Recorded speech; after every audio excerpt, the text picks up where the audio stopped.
My mind.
Hey there, where you going? No, man, you got the right classroom. Come on in, take a seat beside me, my friend. Hey, look, here come T.A. Charlie. Let's see what he got to say. Puppy! Oh, now broadcasting from a remote location deep in the bowels of the LA wilderness, somewhere under the wood and metal of a nondescript building surrounded by schnauzers and model tanks, we once again bring you The Road to Concord with Professor Joe Bakanovic. Homeroom is on Rumble. You just go to Rumble and you search the channels for The Road to Concord. It's one word. When you find it, you go ahead and you click follow. It might mean you got to set up an account, but it's fast, it's easy, it's free. I did it. You can do it. For those technologically challenged members of the class, you can also catch us on Facebook, Twitch, TwitX, whatever they call themselves, and even YouTube. Hopefully we'll be okay today. Then you can catch a podcast after the show. It's uploaded to Podbean, iHeartRadio, Spotify, and BitChute. Phones are on today. If you'd like to call in and a regular class member, hopefully you know how. If you don't, you'll have to email me and I'll think about it. You can go to the blog page. That's theroadtoconcord.com. That's where you find all your show notes, study notes, and handouts for the class. Finally, you can email the professor at joe@theroadtoconcord.com. He's a little slow, but he'll eventually get around to emailing you back. If you find our classes helpful, please click the thumbs up, like, follow, subscribe, and share it with those you think could benefit from it. Just warn them, Joe is an acquired taste. This show is listener sponsored, meaning we do not solicit business advertising, so we are not limited in the content we provide for y'all. With that said, we do ask for your participation on a value for value basis. If you find our show of value to you, then you provide an equivalent portion of your labor and treasure through the donate link on the Road to Concord blog page, show description on Rumble, and in the comments on the other streams. And thank you to all of you who do support this show. Hey, we all know T.A. Charlie isn't all there. Now, just stay seated and give it a chance. You'll soon realize we not might be the smartest, but we each independently form opinions based on reason and logic. We're free thinkers. Let's see what the Road to Concord with Professor Joe Bakanovic has on the lesson plan for today. Well, before we get going, everybody, this is Annie. She's our youngest of three, little girl. And she's just decided that she has to be with Daddy today. She loves her mother, but I'm her whole world. You've got to get going, okay?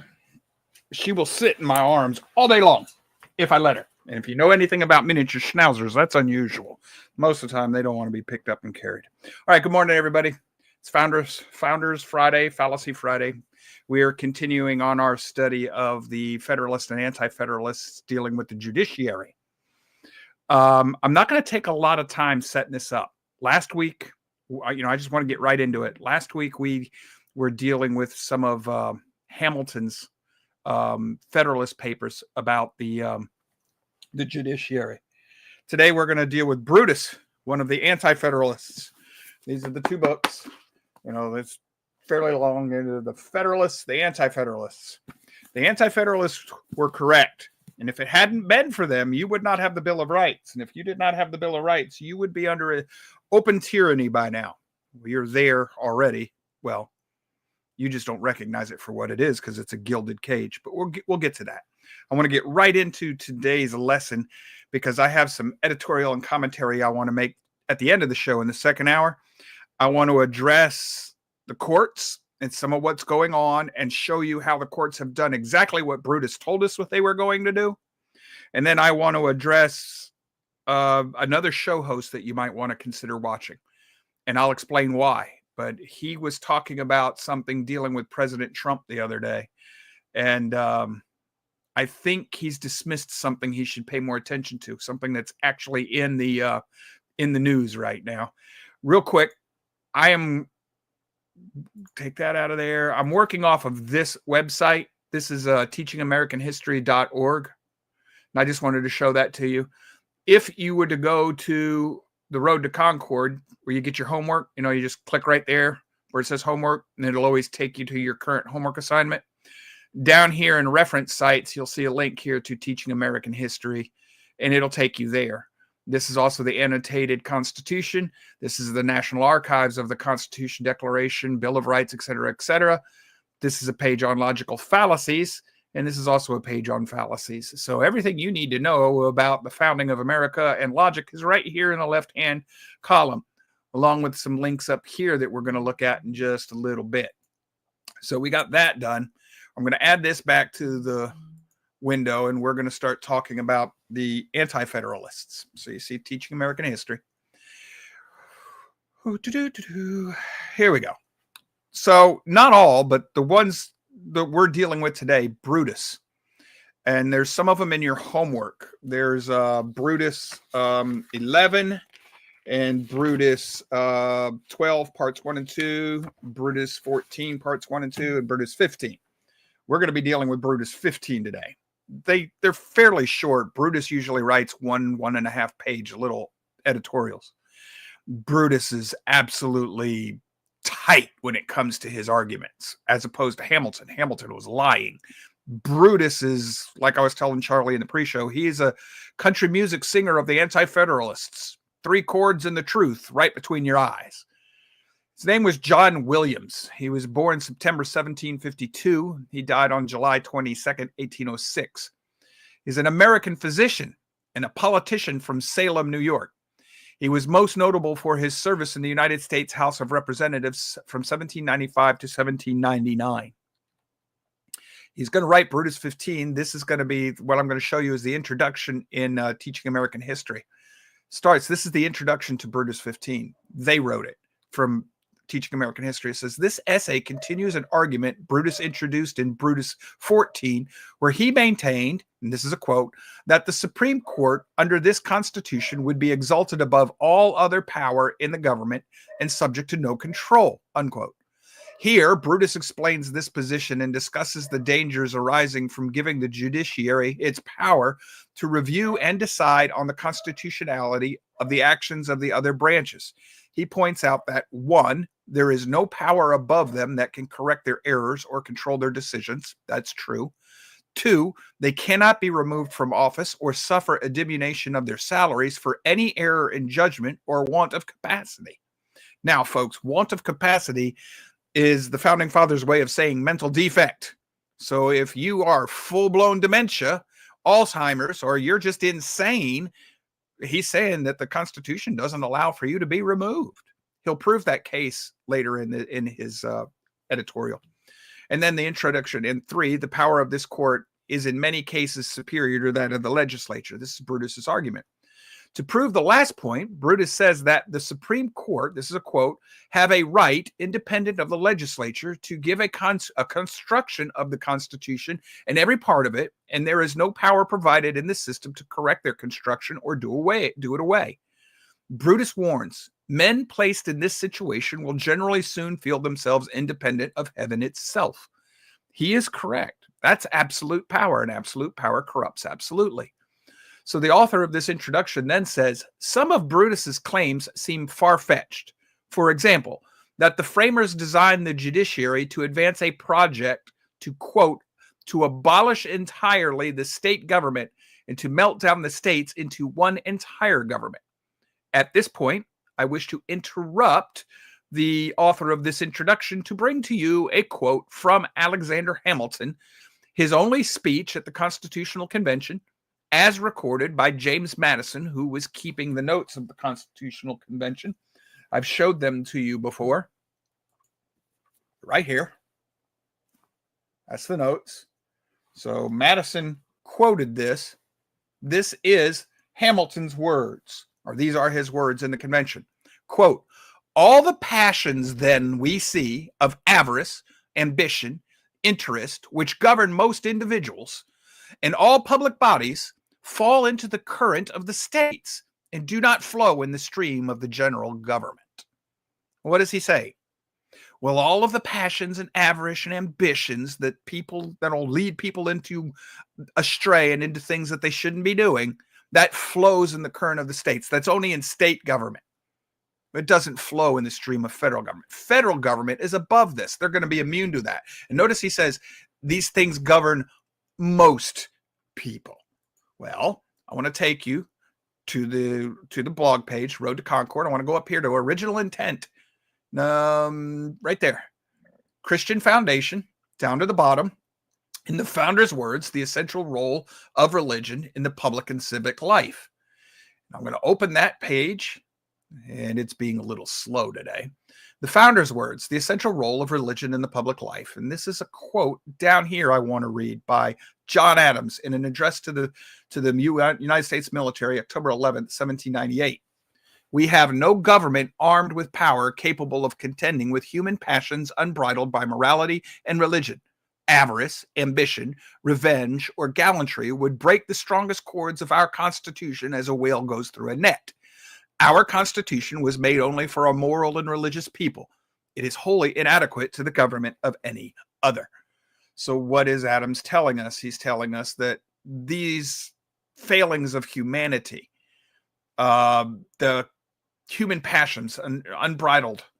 In other words, if you don't have a moral foundation to help you, Christianity to help you control your passions, you'll just do whatever you want to do to the Constitution. Well, Hamilton is telling you that's not a problem if you're in federal state government. Federal government. It's only a problem in state governments. So do a little logical extension here. If state governments are going to destroy the Union, what's the logical conclusion? Charlie, what would you think the logical conclusion is? If the state governments are where all the problems are, and the federal government is immune from these human failings, what do you think Hamilton's conclusion would be? That he is an Elohim. Yeah, and he wants to do away with the states. Which, well, by the way, yeah, but that is, he thinks he's a god. But that is exactly what Hamilton wanted. And he had expressed that privately in other concerns. So this is where I wanted to... gone that direction. Yes, I know. Anyway. So the person who wrote our introduction, he said this is kind of far-fetched. No, that's exactly... Remember, last week, when we read Hamilton's introduction, he didn't participate too much in the debates at the Constitutional Convention, but he did make sure he was on the committee to establish the rules by which the convention would be operate, and he was on the final presentation committee. So just like all the other bureaucrats in our country, he was working from behind the scenes to frame things. And he was one of the ones that did not want the notes of the convention kept. And his speech in the convention, he tried to run away from it later on. Because if you read the whole thing, I just gave you one quote from that speech. He is anti-state. He doesn't want the state governments. He wants a federal, well, not even a federal. He wants a national government. So we're going to continue here with the introduction. He says, he, meaning Brutus rather, goes on to suggest that Congress and the court might collude to complete this project. However, in elaborating this theory, Brutus illuminates tendencies of the court on which we might well reflect today. He says, quoting Brutus here, their decisions on the meaning of the Constitution will commonly take place in cases which arise between individuals, with which the public will not generally be acquainted. One adjudication will form a precedent to the next, and this one to follow, to the following one. These cases will immediately affect individuals only, so that a series of determinations will probably take place before even the people will be informed of them. In the meantime, all the art and address of those who wish for a change will be employed to make coverts to their opinions. What the heck is Brutus saying here? All right, what Brutus is saying is these changes will take place incrementally, progressively, step by step, little piece by little piece. There'll be a case in the Supreme Court that the media never covers because it's just Joe suing so-and-so. And then they'll set a precedent. And then Charlie sues so-and-so, and that's a precedent. By the time you find out about it, it's too late because these designing people have already used and manipulated these precedents to change the Constitution through the court's rulings. And by the time you find out about it, there's nothing you can do about it. You can't stop it. You're done. And that's what Brutus is warning about. Happens to be that that's exactly what's happened. Our intro continues. Undoubtedly, Brutus's argument about the threat to the state government suggests some of the reason that shortly after the ratification of the Constitution, Congress would include in the Bill of Rights the 10th Amendment, which reserves rights to the states or the people. The problem is that it left the SCOTUS, the Supreme Court, to decide what those rights are. So we are going to read Brutus 15. It was written published March 20th, 1788. It is a little lengthy, but I want us to read it. I want us to see what's going on. This is not Hamilton. This is a little easier to understand. And it's important. I want you to see, first of all, that he was right. Second of all, this is how you do a good argument, a good, solid, rational argument, because this one is tight. Brutus says, I said in my last letter, this is Brutus 14, parts 1 and 2, that the Supreme Court under this Constitution would be exalted above all other power in the government and subject to no control. The business of this paper will be to illustrate this and to show the danger that will result from it. So right away, he's telling you, this is my thesis statement. This is my argument. Oh, by the way, in Brutus 14, he also, in Brutus 12, he also argues that the Supreme Court will do away with the trial by jury. So it is worth going back and reading all of Brutus's letters, at least the ones in your homework, because he's correct about the trial by jury as well. Brutus continues, the business of this paper will be to illustrate this and to show the danger that will result from it. I question whether the world ever saw, in any period of it, a court of justice invested with such immense powers and yet placed in a situation so little responsible. And what he's saying is the Supreme Court, under the Constitution, the way it's worded, will be more powerful than any court that has ever existed before. And he's right. It is beyond touch. It is unelected and unaccountable, and so much for democracy. It can't even be said to be Republican in nature. It is an oligarchy unto itself. And this is why Jefferson said, under the Constitution, the way it's written, the Constitution will be a thing of wax in the hands of the judiciary. They can do whatever they want with it. Brutus is he's going to make that argument. He's going to use 3 points to make it. And he nails all 3 of them. You'll see. This is a good, sound, valid, rational argument. It's tight. Brutus continues, certain it is, in other words, it's certain that in England and in several states where we have been taught to believe the courts of law are put upon the most prudent establishment, they are on very different footing. So in other words, where we support the courts, where they are in England and where they are in our states, where we thought that they're on good footing, it's under a different relationship. There's a different relationship here with this proposed Supreme Court than there is on all other courts known to the colonists. He says, the judges in England, it is true, hold their offices during good behavior. That's where the language in the Constitution comes from. But then their determinations are subject to correction by the House of the Lords. and their power is by no means so extensive as that of the proposed Supreme Court of the Union. In other words, the independent courts in England can be corrected by the legislature. He says, I believe they in no instance assume the authority to set aside an act of parliament under the idea that it is inconsistent with their constitution. In other words, Brutus doesn't think that the courts in England would override a law simply because they say, oh, that disagrees with the Constitution.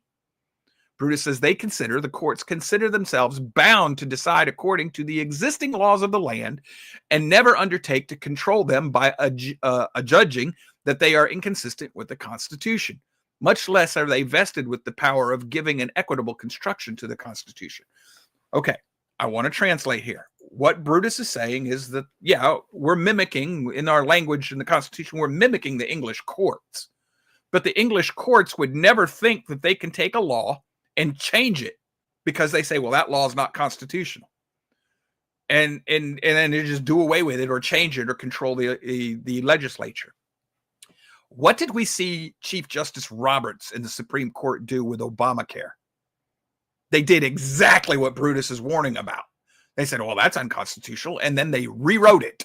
They literally rewrote Obamacare and then passed it. They seized hold of the power both of interpreting the Constitution and the legislature. Exactly what Brutus is telling us that they were going to do. And by the way, the Constitution, the letter of the United States Constitution, it does allow that. It does. Brutus is right. The court was not, I'd like to think they were acting rogue, but they weren't. They were within their authority. Brutus continues, the judges in England are under the control of the legislature, for they are bound to determine according to the laws passed by them. In other words, the judges can only rule according to the laws that the legislature has passed. But the judges under this Constitution, the United States Constitution that's being debated at the time, will control the legislature, for the Supreme Court are authorized in the last resort to determine what is the extent of the powers of Congress. They are to give the Constitution an explanation, and there is no power above them to set aside their judgment. In other words, if the Supreme Court doesn't like what the legislature is doing, they can say, well, that's just unconstitutional. And the legislature says who? Says us. Well, you can't do that. See, the Constitution says, yes, I can. And he's right. In Brutus 11 and Brutus 12, he goes over clause by clause where it gives all power to the Supreme Court to determine the constitutionality, not just on the letter of the law, but also on the spirit of the law. I don't know why Wilson was so upset. Woodrow freaking Wilson, all he had to do was interpret the Constitution the way that Hamilton wanted it to be interpreted, the way Brutus is afraid it would be interpreted. Oh, wait a minute. It's exactly what the progressives have done. Brutus continues, the framers of this Constitution appear to have followed that of the British, in rendering the judges independent by granting them their offices during good behavior, without following the Constitution of England in instituting a tribunal in which the errors may be corrected, and without adverting to this, that the judicial under this system, under the Constitution, have a power which is above the legislative, and which indeed transcend any power before given to a judiciary by any free government under heaven. So what Brutus is saying is it looks like we followed the pattern in England, but we didn't, because the proposed Constitution, which was later ratified, did not provide for any way to correct judges when they go rogue. So Brutus is saying they're limitless power. Brutus says, I do not object to the judges holding their commissions during good behavior. I suppose it is proper provision, provided they were made properly responsible. In other words, good behavior is fine as long as I can remove them. But the Constitution just says you can hold your title under terms of good behavior, but they don't explain what good behavior is or how to remove them if it's bad behavior. Brutus says, but I say this system has followed the English government in this, while it has departed. In other words, it's going to follow the English government, times of good behavior, but then it has departed from almost every other principle of their jurisprudence. It'll follow the good behavior, but it departs from everything else. Under the idea of rendering the judges independent, which in the British Constitution means no more than they hold their place during good behavior and have fixed salaries. That's what makes them independent, is that they can't be removed as long as they're behaving. and they can't have their money taken away. Now Brutus focuses on the point. He says they have made the judges independent. The Constitution, the people who wrote the U.S. Constitution now being debated, they have made the judges independent in the fullest sense of the word. There is no power above them to control any of their decisions. There is no authority that can remove them, and they cannot be controlled by the laws of legislature. In short, they are independent of the people, of the legislature, and of every power under heaven. Men placed in this situation will generally soon feel themselves independent of heaven itself. Before I proceed to illustrate the truth of these assertions, I beg liberty to make one remark. Though, in my opinion, the judges ought to hold their offices during good behavior, yet I think it is clear that the reason in favor of this establishment of the judges in England do by no means apply to this country. In other words, if you are mimicking the British way of doing the system, it doesn't apply to America. Now, he's going to go through this and he's going to explain why. I'm going to skip this one little paragraph because it's kind of lengthy. Let me just explain to you right here in the white. It says, but these reasons do not apply to this country. We have no hereditary monarch. Those who appoint the judges do not hold their offices for life, nor do they descend to their children. Okay, in these two paragraphs, it's a lengthy paragraph. I've split it into two. What he's going to argue is that the reason the judges were made independent in England was independent from the crown, from the king, so that the king couldn't, through backdoor channels, let the judges know what he wants and the judges rule in his favor and thereby undermine the legislature. And then because it was hereditary, the king would pass his, desires down to his son, and son. And it would behoove the judiciary to just make it a habit of giving the king whatever he wanted. So that by Parliament saying, this was a concession made by the king to the judges in Parliament, to the people of England. So long as your judge is in good behavior, in other words, ruling according to the laws and not committing crimes, and you're not insane or mentally unfit, you get to hold your station and nobody can take your money away from you. The king made that concession.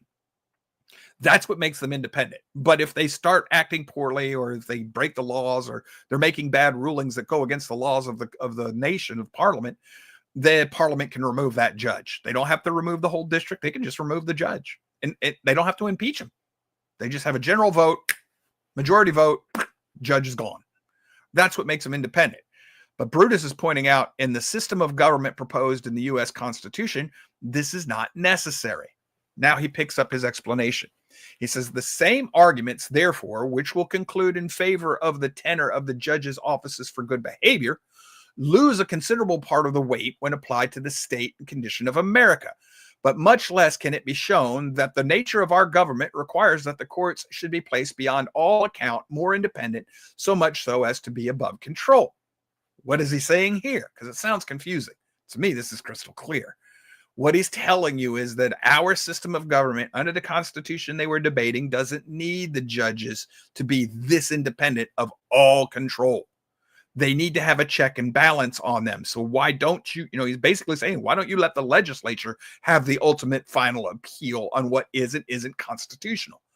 Let the judges do their thing. But the minute they start doing what we're seeing in the courts today, I don't have to have Congress impeach them, which would never happen. Today it can't happen because you have a coup going on. The Democrats and the progressives in the Republican Party would never convict these judges because the judges are doing the will of the uniparty. So, and Brutus will address that. He addresses that in some of his previous letters. You're not going to impeach him. It's not going to happen. So if you just put some simple language in the Constitution, to be only 1 or 2 lines, Congress has ultimate final appeal over the Supreme Court. Any judge can be removed on a majority vote of both houses and the consent of the president for bad behavior. And you don't even have to define bad behavior. Let the Congress decide that. Now you have an elected body in charge of the judges, ultimately. And you still need 51% of the vote in both cases, and you need the president to concur. So that's a check and balance. That would still leave the judges independent. This is what Brutus is basically saying. Why don't you do this? And they're not. They don't want that. They want the judges totally independent. Brutus continues. He says, I have said that the judges under this system will be independent in the strict sense of the word. To prove this, I will show that there is no power above them that can control their decisions or correct their errors. There is no authority that can remove them from office for any errors of want of capacity or lower their salaries, and in many cases, their power is superior to that of the legislature. So he's telling you what he's going to do. First, this is 1, 2, 3 points, and the truth between your eyes. There is no power above them that can correct their errors or control their decisions. So if they make an unconstitutional ruling at Roe v. Wade, well, Roe v. Wade wasn't on. Yes, it was. Yes, it was. You couldn't correct it. The only people that can correct it is the Supreme Court. Okay. The adjudications of this court are final and irreversible. So there's no higher court of appeal. And for there is no court above them which appeals can lie. You can't take it to anybody, either in error or in the merits. So you can't, once the Supreme Court rules, you're screwed. You're done. In this respect, it differs from the courts in England. For there, the House of Lords is the highest court to whom appeals in error are carried from the highest of the courts of law. House of Lords would be above the Parliament. It would be like our Senate. Second, they cannot, SCOTUS, cannot be removed from office or suffer a diminution of their salaries for any error in judgment or want of capacity. In other words, if I rule that the Constitution is for all people, so these illegal aliens are fully protected by the United States Constitution, they have the right to vote because they are part of we the people, you can't do jack about it. The judges can turn the United States Constitution into a suicide pact and say that that's what the Constitution meant, and you have no appeal. And that's actually factual, folks, and that's what they're doing right now. You can't appeal to anybody. And what if 3 or 4 of those judges that rule that way are mentally incapacitated? And I would tell you, any of those judges that think a man can become a woman is mentally incapacitated. That takes out at least 3 of them that I know of. So there's nothing you can do. And that's what Brutus is saying. He says, it is expressly declared by the Constitution, he quotes the Constitution, that they shall at stated times receive a compensation for their services, which shall not be diminished during their continuance in office. So you can't affect their pay. He says the only clause in the Constitution which provides for the removal of the justices from office is that which declares that the president, vice president, and all civil officers of the United States shall be removed from office on impeachment for and conviction of treason, bribery, or other high crimes and misdemeanors. He says, but by this paragraph, civil officers in which the judges are included are removable only for crimes. Treason and bribery are named, and the rest are included under general terms of high crimes and misdemeanors.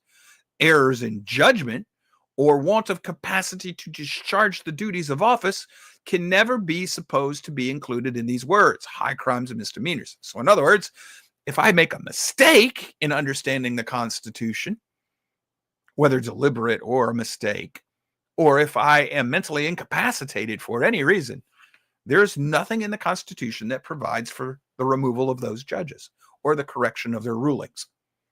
He says, a man may mistake a case in giving judgment or manifest that he is incompetent to discharge of the duties of a judge and yet give no evidence of corruption or want of integrity. To support the charge, it will be necessary to give in evidence some facts that will show that the judges commit the error from wicked and corrupt motives. In other words, we would have to show that the judges are doing something that is wicked.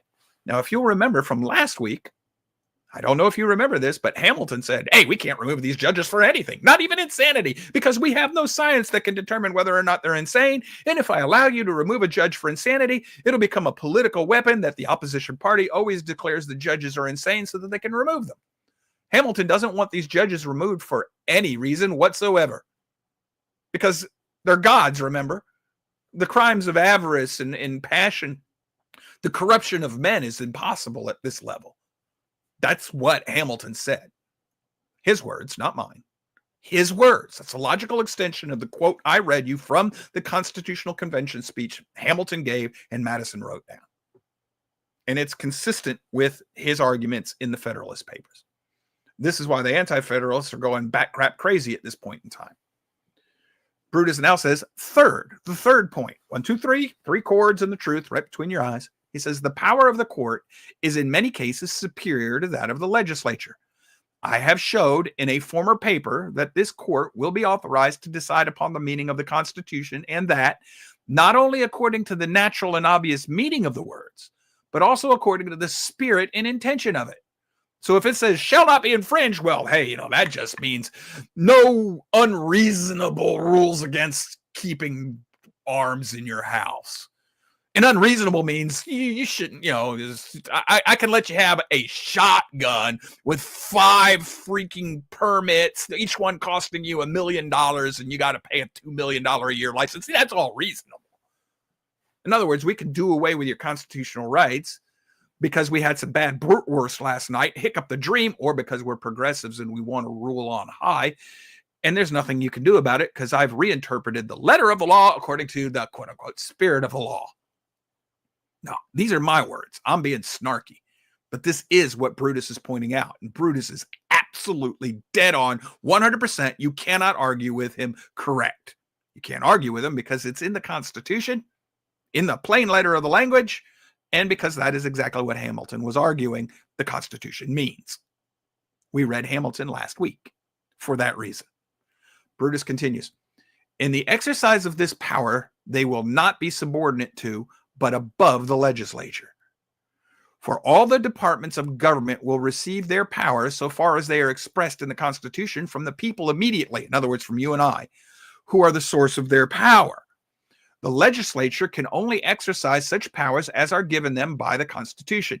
They cannot assume any of the rights annexed to the judicial. For this plain reason, that the same authority which vested the legislature with their powers vested the judicial with theirs. That's the Constitution. Both are derived from the same source. Both, therefore, are equally valid, and the judicial holds their powers independently of the legislature, as the legislature do from the judicial. The Supreme Court then have a right, constitutional right, independent of the legislature, to give a construction to the Constitution and every part of it, and there is no power provided in this system to correct their construction or do away with it. Do it away. He's correct. If, therefore, the legislature passes any laws inconsistent with the sense of the judges put upon the Constitution, they will declare it void, and therefore, in the respect, their power is superior to that of the legislature. In England, the judges are not only subject to have their decisions set aside by the House of Lords for error, but in cases where they give an explanation to the laws or constitution of the country, contrary to the sense of Parliament, though the Parliament will not set aside the judgment of the court, yet they have authority by a new law to explain a former one, and by this means to prevent a reception of such decisions. But no such power is in the legislature. The judges are supreme, and no law explanatory to the Constitution will be binding on them. So what's Brutus saying here? Brutus is saying that the judges can interpret the Constitution any way they want. And any law that the Congress passes and the president signs can be amended or done away with simply by reinterpreting the Constitution. And there's nothing that anybody can do to the Supreme Court if it does this. He's saying, at least in England, if the Lords want to, they can set aside the judgment, or if they want to accept it, they can write another law that explains the first law, bringing the court's judgment, the court's ruling back into proper alignment and then setting it aside. In other words, there's an appeal above the courts. He's saying that the Supreme Court has no such protection. They can do whatever they want. Now, in a previous letter, what he's going to argue is, if any faction of the legislature teams up with the courts can start expanding the power of the legislature by interpreting the Constitution. And therefore, I can extend the interstate commerce clause of the Constitution to anything, whether you are selling it or not selling it. So things that you didn't grow can come under the legislature of the power of the legislature, the authority of Congress, simply because the court ruled that the interstate commerce clause is, that includes things you didn't do. Because if you had done it, it would have affected interstate commerce. So because you didn't, you affected interstate commerce. In other words, they did away with the limitations of the court's ability to govern business. It was, of the legislature's ability to govern business. They teamed up with the legislature. So what happens now is this. Congress doesn't want to make this law because they can get booted out of office. So they write a law knowing that the courts are going to fix it for them. The courts fix it, thereby giving Congress more power than they had before, and political cover, because they can say, hey, it wasn't us, it was the courts. You're going to have to elect more of us in our party so we could put more different people on the Supreme Court so that they won't rule this way anymore. The whole time knowing darn well that'll never happen, because they're just going to put judges on there that you think are in your side that aren't. And this is exactly what's happened. Exactly the way Brutus told us in his other letters, this would happen. And he even tells you, I'm not a prophet. If you read the letters that we have in your homework assignment, he tells you, I'm not a prophet. I just know human nature. And he also references some cases from history. Brutus continues, from the preceding remarks, which have been made on the judiciary powers proposed in this system, the policy of it may be fully developed. All right, system, go to the next slide. There we go. I have, in the course of my observation on this Constitution, affirmed and endeavored to show that it was calculated to abolish entirely the state governments and to melt down the states into one entire government for every purpose, as well internal and local as external and national. In this opinion, the opposers of this system have generally agreed, and this has been uniformly denied by its advocates in public. What is he saying? If you read his previous letters, his other three, there's 5 parts of it the way they are in the blog page where I got them from, but it's 3 letters. And what he's basically saying is that courts will not only do this at the federal level, they will usurp every authority of the state governments in the process. And they have done that by and large, until eventually somebody's going to say, well, why do we even need the states? That's just costing you extra money. The federal government can handle all of this. And what they'll say is, well, let's do away with state governments, and that'll save you state taxes. And everybody will vote for that, saying, yeah, it saves us money. Not ever stopping to realize, you idiot lemmings, that once it's federal government, you're going to get 4 times the taxes. Because now the government's going to say, oh, well, yeah, we were right, but now we got all these states to run as well. We're going to need even more money than we needed before. They're never going to give you many more of your money or power back than they take. So Brutus is trying to bring this out, and he has. It's an eloquent argument. So when he says he's established that, go read his other 3 letters. He has. As well as he's argued this, he has argued those points, and he wins those arguments hands down. The Federalists, they begged the question. They never. The Bill of Rights is a concession that Brutus was right. He's even telling you here that the people who wanted to get rid of the states and want a central government, and that's what they wrote the Constitution to become, they concede to this. He says, Brutus continues, some individuals, indeed among them, will confess that it has this tendency. In other words, some of the Federalists will confess it has the tendency to do away with the states and centralize government in Washington, D.C. And he's correct. Hamilton confessed this. And he says, and they scruple not to say it is what they wish. In other words, they don't want to admit to it. They'll confess it privately, but they won't tell you that publicly. That's Hamilton. Brutus says, and I will venture to predict, without the spirit of prophecy, that if it is adopted without amendment, or some such precautions as will ensure amendments immediately after its adoption, that the same gentlemen who have employed their talents and abilities with such success to influence the public mind to adopt this plan will employ the same to persuade the people that it will be for their good to abolish the state governments and because they're useless and burdensome. So what he's saying is, once they're going to lie to get the Constitution, and then they're going to turn around and use all that persuasive power to get the people to do away with the state governments. And that's what he's going to argue right there. And then he says the people will be told that their state officers and state legislatures are a burden, et cetera, et cetera, et cetera. Do away with them, save the taxes. I'm skipping through these paragraphs.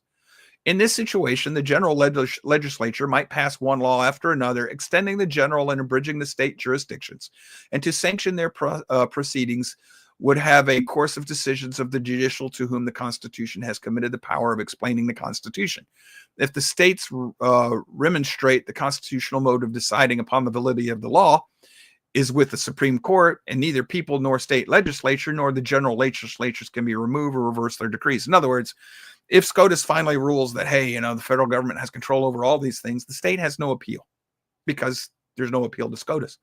Now, if you think that this isn't going to happen, let me give you a case that's near and dear to my heart. Our state, Florida, we have several times voted to do away with daylight savings time.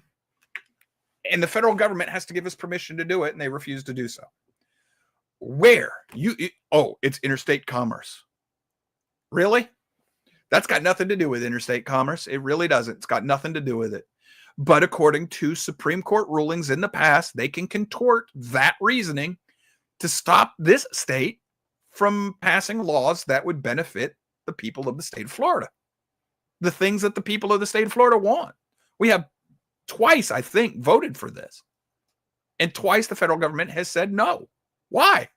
Simply because, SCOTUS has given them the authority that is not found in the letter or the spirit of the Constitution as it was written and ratified. So Brutus is correct, man. This is what's happened to us. Brutus continues, had the construction of the Constitution been left with the legislature, in other words, could the legislature decide what it means, what the Constitution means, they would have explained it at their peril. In other words, they won't mess with it because they can be unelected. If they exceed their powers or sought to find in the spirit of the Constitution more than was expressed in the letter, the people from whom they derived their power could remove them and do themselves right. And indeed, I can see no other remedy than that the people can have against their rulers for encroachment of this nature. And then he concludes, a constitution is a compact of a people with their rulers. If the rulers break the compact, the people have a right and ought to remove them and do themselves justice. How can you remove the Supreme Court? But in order to enable them to do this with the greater facility, those whom the people choose are stated periods should have the power in the last resort to determine the sense of the compact. If they determine contrary to the understanding of the people, an appeal will lie to the people at the period when the rulers are to be elected, and they will have it in their power to remedy the evil. But when this power is lodged in the hands of men independent of the people and of their representatives, and who are not constitutionally accountable for their opinions, no way is left to control them but with a high hand and an outstretched arm. In other words, the Jefferson option. So what all was Brutus saying? Brutus was saying that even under the letter and spirit of the Constitution, which says all executive power is vested in a single elected president, the Supreme Court can come along and say, well, it's not in this case, not in this case, not in this case. The president can't fire these people. The president can't hire those people. The president can't tell that group what to do. Oh, yeah, if USAID wants to give all of its money to foreign terrorists, president can't stop them. I say so. Why? Because I'm the court. And I get to determine what the Constitution says. Well, that's never what the founders meant. Doesn't matter. They gave me the authority to do this. So I'm going to do it. That's exactly what's happening. Well, SCOTUS hasn't ruled, Joe. Yes, they have. No, they haven't, Joe. Show me the ruling. Have they taken up any of Trump's appeals to the Supreme Court yet? No. That's by decision of the Supreme Court. That's an intentional act. In other words, this judicial coup, and that's what it is, this judicial coup that we are currently in, the Supreme Court is an active, willing participant. And if you are going to go according to the letter of the law, you and I are being surrendered to an unelected, unaccountable oligarchy in black robes. And we have no legal recourse unless you invoke a little clause in the Constitution about insurrection. Then the president can do something about this. Yes, sir? Yeah, the language he used there at the end, the high hand and outstretched arm. That's right out of the Bible, baby. I was going to say, do you know where he got that from? and who's he talking about? He ain't talking about mankind there. He's talking about Yahweh. So that's the power that he's talking about. It's the only power that's going to resolve. Yeah, but he's also situation. equating it to the Jefferson option because he had just mentioned that people have the right too, to. But now in the Declaration, who did they appeal to for judgment on their cause? That's right. Yes. Yahweh. Yeah. To Yahweh. All right. So anyway. Folks, we have always been warned. The Bible warned the Israelites over and over again. The watchman is always on the wall warning us. We're always warned, and we ignore the watchman. And when people come and try to educate us, which was the primary role of a prophet, was to teach you the law, we kill the prophet. We hate the truth. And remember, that means we hate the Messiah. We hate truth. You know what that means? That means if the court decides that these illegal aliens are the people and they have all the rights that you and I do, there's nothing we can do about it. Not if we're going to keep playing this game. They can make us a communist constitution, and you have no recourse just by declaring on the people of the world. And it could have all been prevented with a few simple changes to the language of the Constitution, and where it says "we the people," it should have said "we the states." That was one of the very first objections from the Anti-Federalists. I forget who it was, but one of the Anti-Federalists said, "By what right do you write 'we the people'? You are not authorized to do that." And the convention, the Constitutional Convention, the delegates from New York left because they were not authorized to contemplate a new constitution. We covered that last week. New York was the deciding factor. Madison, the two states that were stopping this, the two big states, Madison and Jefferson in Virginia, were holding it up. Madison was a Federalist. Jefferson was an Anti-Federalist. Jefferson had a lot of sway in the state of Virginia. He was holding things up. Jefferson and Patrick Henry, and Gouverneur Morris was also helping to stop things. He's from Pennsylvania.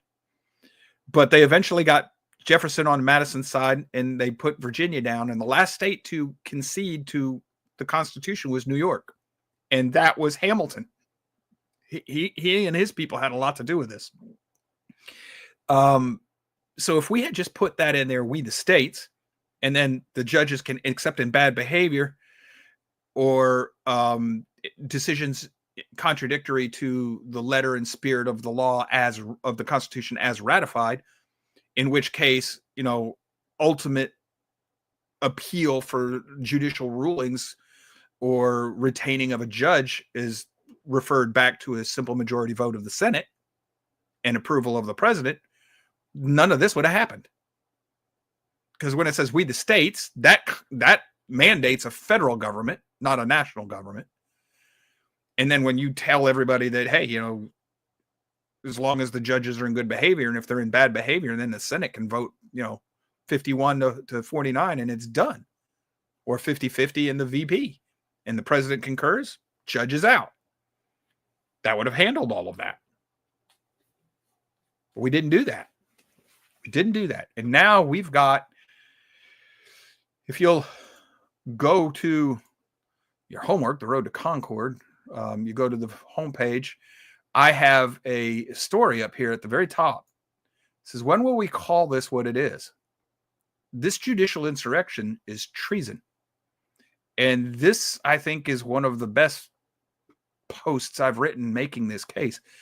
I go and I quote Article 3, Section 3 of the Constitution, which is define what treason is. And then I'm quoting Webster's 1828 dictionary, what treason is, what it means to make war against the United States. I give you several stories that are proving that this group, this judges and what we call the deep state, the Democratic Party and the Republicans that are acting with them, Wilson's deep state, they are in a state of war according to the definition of the word at the time of the country was founded. We're at war by this definition. And these people are giving aid and comfort to this attack on us. And I go through it and I show you where the immigration, it's not immigration, it's an invasion. We even have Democratic representatives who have now told us that they're bringing these people into the country so that they can give them voting rights. And that will give them the ability to overthrow the country and give you one-party rule through the vote of the illegals that have been brought in, put on government welfare programs, the funding to bring them in. All of this is coming from the taxpayer. You didn't vote for any of this. This is an insurrection. This is sedition. This is subversion. And this is violent.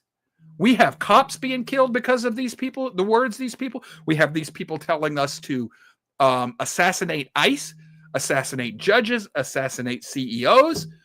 We have them calling, we have government officials, state government officials calling for a separate government.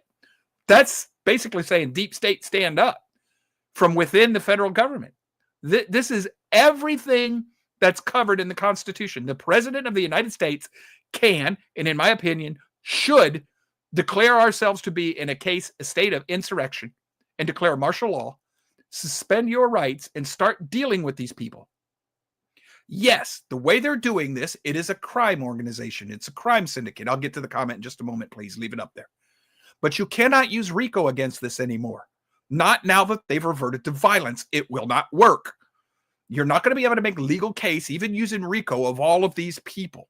This needs to be declared a coordinated insurrection against the United States. And that is exactly what it is. It meets the definitions.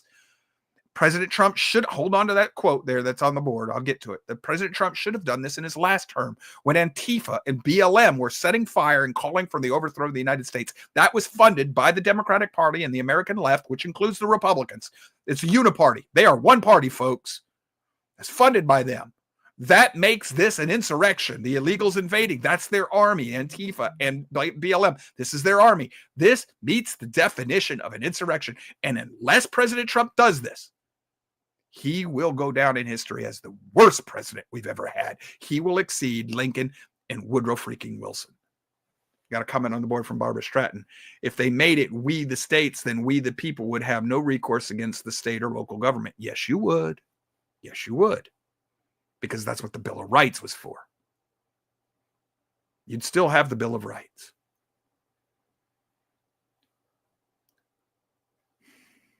Gonna go to the break. Come back. I want to suggest you start listening to another show host that, and I'm going to explain why. But I'm also going to talk about something that he brought up on his show this last week, and he dismisses it. But I don't, for good reason. And it's dealing with President Trump and what I just explained to you. These judges have to be put down hard. The minute he does that, the media and the Democratic Party are going to say, see, he's Hitler. He's doing just what we said. He's becoming a dictator. That's not going to be the case. But if he doesn't do it, he will be setting the judges up. Aaron Spikes is correct. He will be setting the judges up to become unelected, unaccountable oligarchs forever and ever. Amen. And the deep state will finally be cemented. And the last vestiges of the Constitution destroyed, and the last hope of liberty for the individual, the liberty of man on the face of this planet, will be over forever and ever. Amen. Because if you lose it now, given AI and their ability to trace everything you do, you will never get it back, not by the hands of man. So the only appeal we'll have left is to a high hand and an outstretched arm. If you have ears to hear, let you hear. 6 minutes. We'll come back and we'll continue. Charlie?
All right, we're back.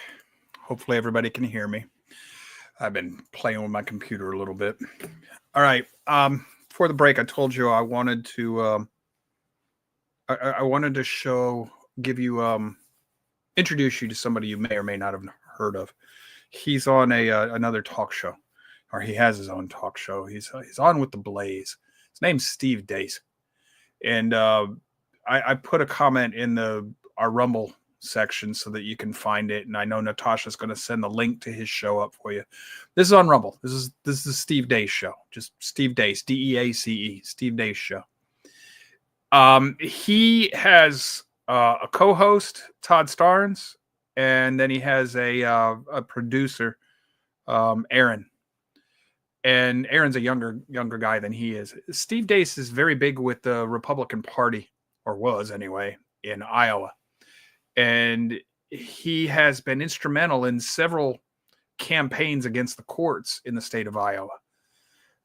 He was big with he's a political insider. He tried to help Ted Cruz win the nomination in 2016 for the Republican nomination for the GOP. Didn't go anywhere. He lost to Trump. We know all that. He's currently talking to Trump's people, from what he says, and I believe him, about the courts, trying to give them advice, because right now he is one of two men. He's one of the only two men that helped successfully organize and lead a campaign to do away with some of this judicial tyranny. Now, he did it at a state level, but this is the problem we're facing. If you've already got two people who have ever done this successfully, I hope you'll listen to them, because they're voices of experience. You follow the ones who have done it, not the ones who have never done it. But he's Christian. He and his producer, Aaron, are both Protestant evangelicals, and his co-host, Todd, is a Roman Catholic, devout. And their show is pretty much, this one is loosely modeled on what he does. And I do mean loosely, but if you're going to listen to Steve Deace, you're liable to get thrown into the pulpit at any given moment. And they will talk about scripture on deep levels, but now it's from the Roman Catholic Protestant perspective. And I got a lot of problem with some of that stuff. But at the same time, at least they're talking about the scriptures. Now, he's been talking about he's had several shows recently talking about what President Trump needs to do with the courts.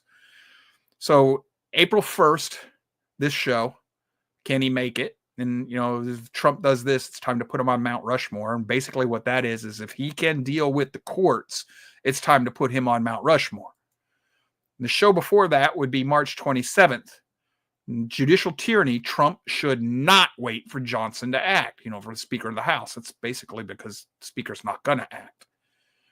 And then the other show would be from March 24th, how Trump can crush judicial tyranny and save his second term. If he does not do this, Trump's going to have another wasted term. He's going to do the exact same thing he did in his first term. He's going to repeat it, but we'll get to that in a minute. This week, Steve Deace addressed something. There is a movement out there, and I'm part of it, that believes President Trump, it's a possibility that President Trump is actually, well, not a Trojan horse. That's how Steve Deace described it on his show. He's a fake. He's a plant. He's part of a psyop. I would tell you that there's a strong chance that he is actually part of another QAnon operation. I fell for QAnon in the 2016 election. I fell for it. Hook, line, and sinker. Afterwards, I researched it. I realized it goes all the way back to the Russian Revolution.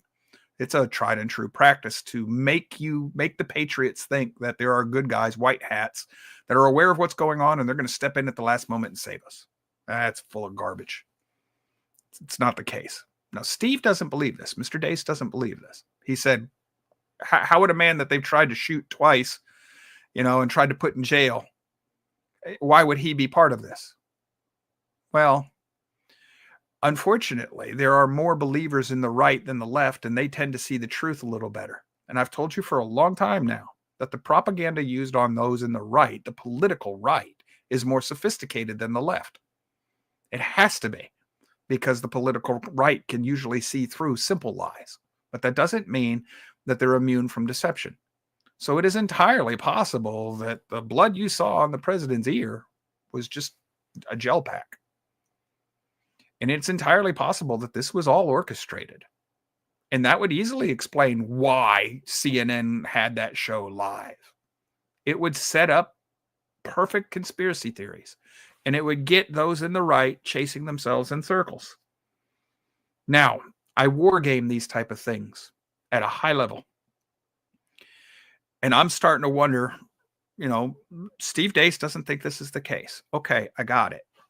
I'm not the only one thinking this way. Let me show you. Here's a story from the Gateway Pundit. Pam Bondi and the DOJ hold press conferences, 8:15 a.m. Eastern Time, announces the arrest of 3 MS-13 gang members in Florida, but still no investigations into deep state criminals who are destroying the country.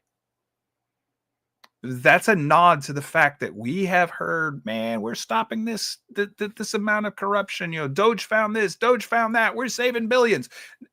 Really? No, you're not. No, you're not. Well, yeah, Joe. Elon Musk said he shut it down. No, he didn't. No, he didn't. Why are you saying that, Joe? Because you passed the continuing resolution.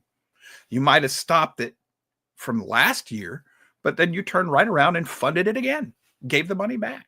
And in some cases, the judges have ordered President Trump has to continue giving this money to these people.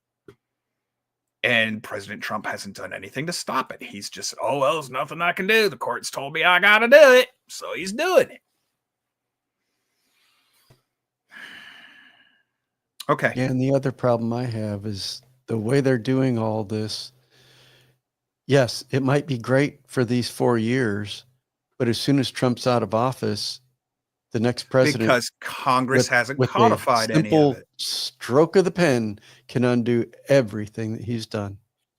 Now, this is I know a lot of you are going to not like me for this. I'm telling you, I'm doing what I do. I'm wargaming. I'm sitting here thinking, okay, quit saying it's not.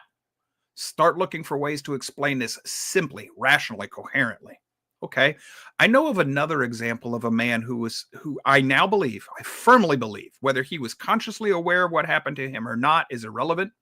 I firmly believe he was put in his position to prevent us from creating a true second opposition party and to maintain these free trade laws that Trump is currently ending.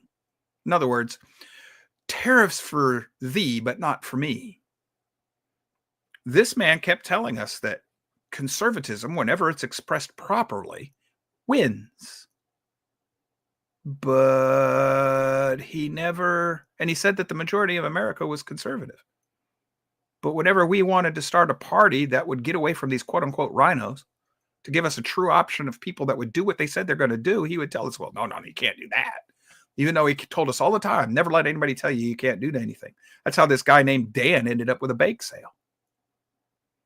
Now, one of the things that Steve Deace has pointed out lately is that whenever conservative policy has come up since 2016, the American people are voting for it.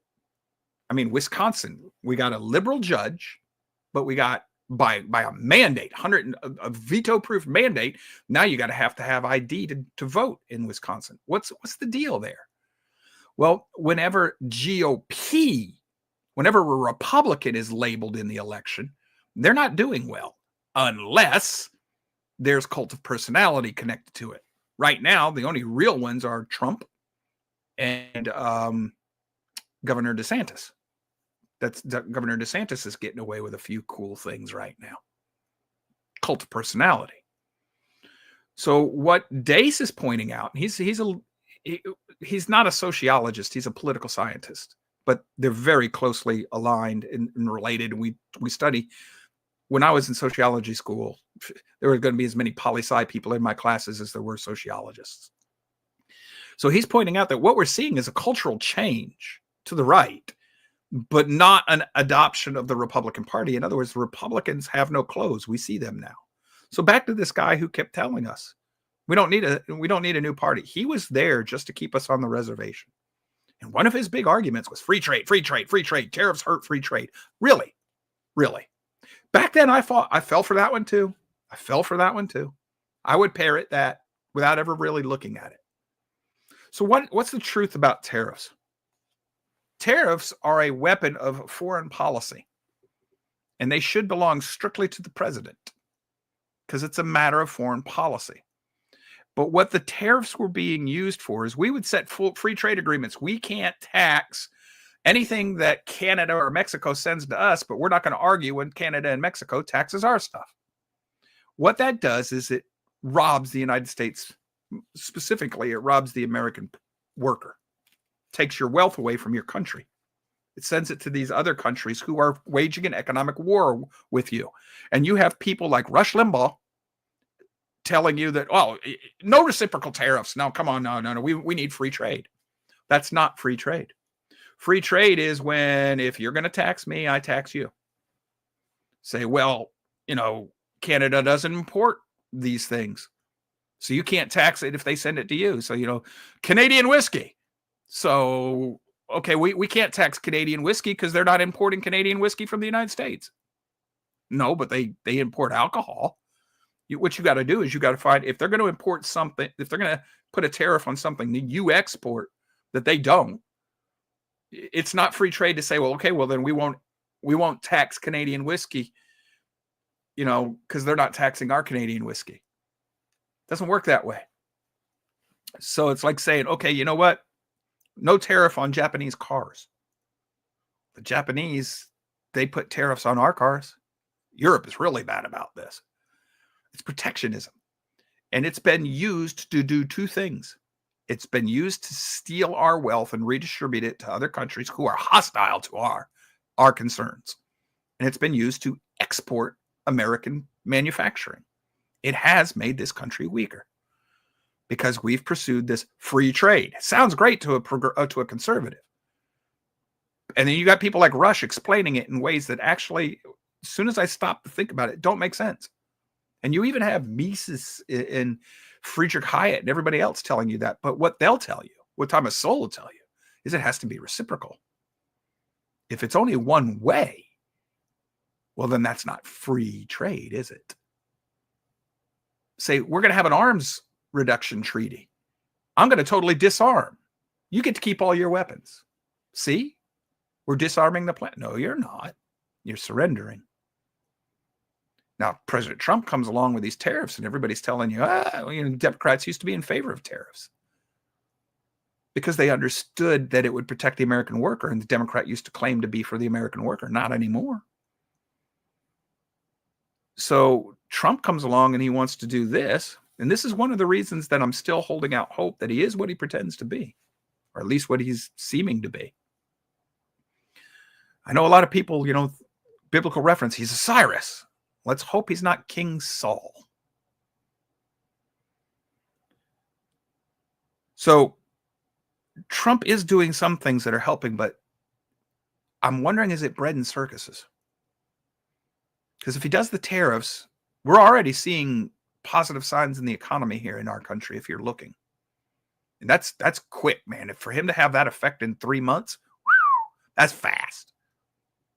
And it happened fast under his first term. But that's the bread. If I give you bread, I cut your taxes, I give more money, I make things cheaper, there's abundance, roaring 20s, everybody's happy, and I give you circuses, Pam Bondi's going after these illegals and blah, blah, blah. But I never address the structural problems within our government. Well, now we're back to thinking he's a Trojan horse, or worse, part of a QAnon op. And he's there for the same reason Rush was, to keep us on the reservation. Yes, sir?